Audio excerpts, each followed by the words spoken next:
An independent editorial defense analysis focused on Australia's strategic environment.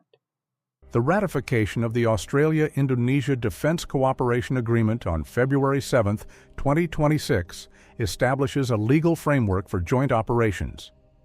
However, the efficacy of such agreements is rarely determined by diplomatic signatures alone. Instead, it rests on the physical realities of logistics. It rests on equipment interoperability. While political narratives often focus on the symbolism of the overarching treaty, the operational center of gravity lies elsewhere. It lies in the mundane yet critical domain of protected mobility. A capability gap currently exists between the Australian Defence Force and the Indonesian National Armed Forces regarding mine-resistant, ambush-protected vehicles.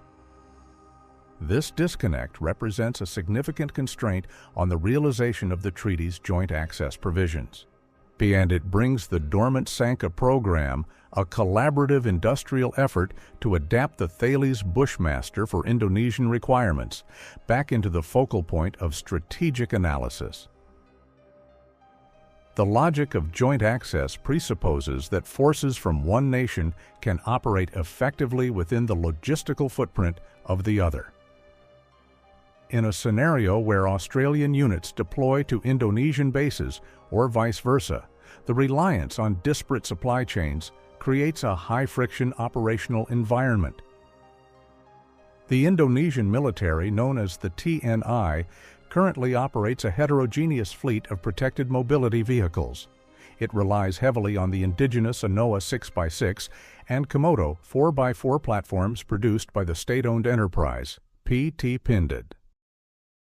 While these platforms fulfill a requirement for domestic industrial sovereignty, their design philosophy differs fundamentally from the blast deflection architecture of the Australian Bushmaster. The ANOA, derived largely from the French VAB design, prioritizes volume and amphibious capability.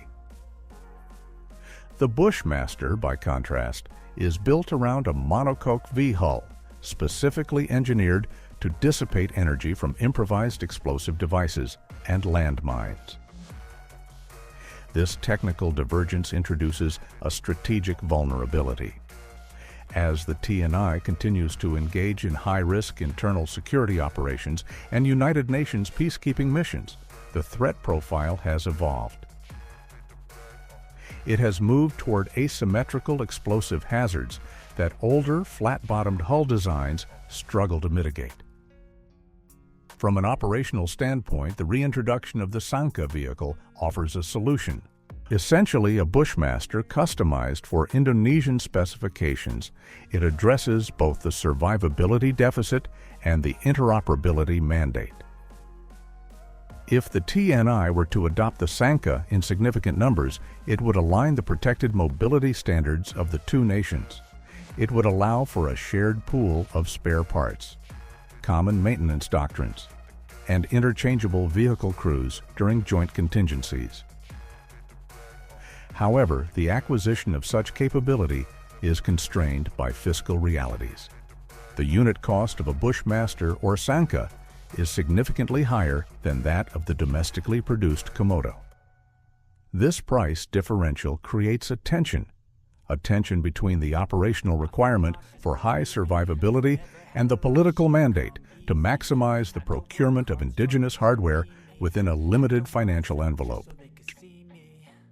For the Sanka program to proceed beyond its initial limited production run, it requires a financing model, a model that likely involves substantial subsidies or industrial offsets from Canberra.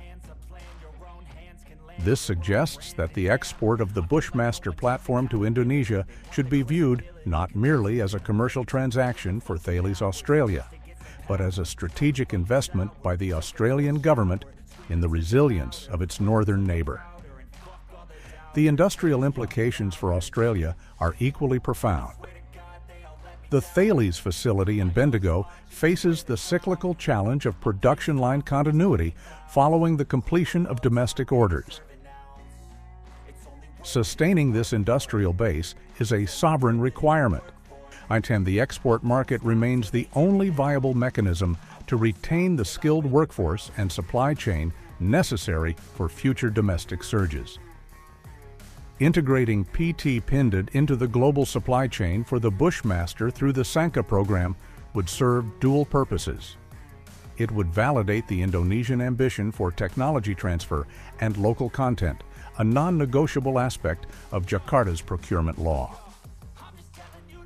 while simultaneously securing the long-term viability of the Australian protected mobility sector. There is also a doctrinal dimension to this potential procurement.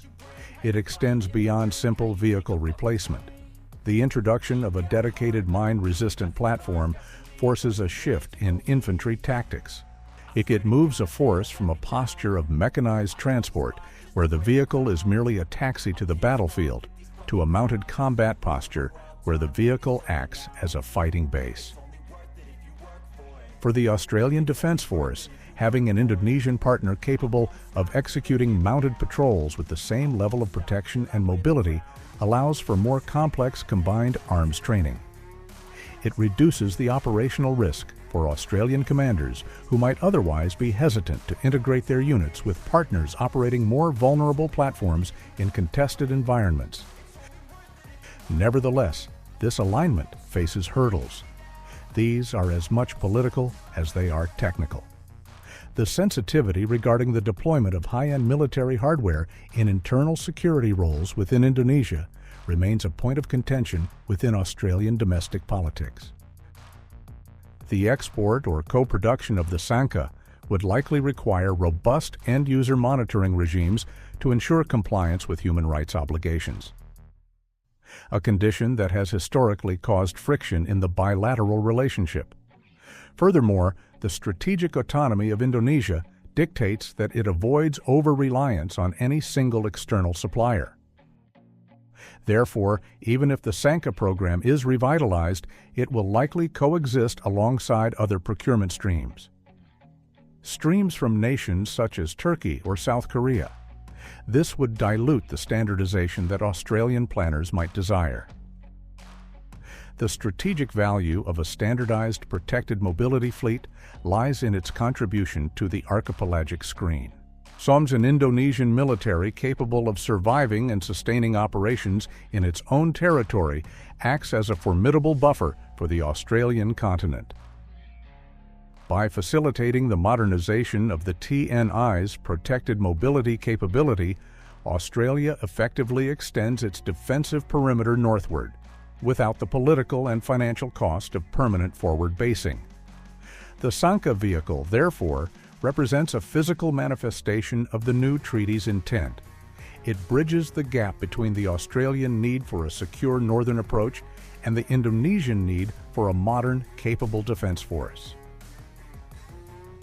Ultimately, the trajectory of the Sanka program will serve as a bellwether for the depth of the Australia-Indonesia security partnership. If the industrial and financial barriers can be overcome to field a common platform, it indicates a shift toward genuine collective defense planning. Conversely, if the fleets remain distinct and technically incompatible, it suggests that the cooperation remains largely diplomatic rather than operational. The trade-off between the high cost of quality assurance and the lower cost of indigenous sovereignty defines the current procurement landscape. The decision rests on a fundamental question. Do the two nations view their security architectures as distinct entities operating in parallel, or as an integrated system requiring compatible hardware to function effectively in a crisis?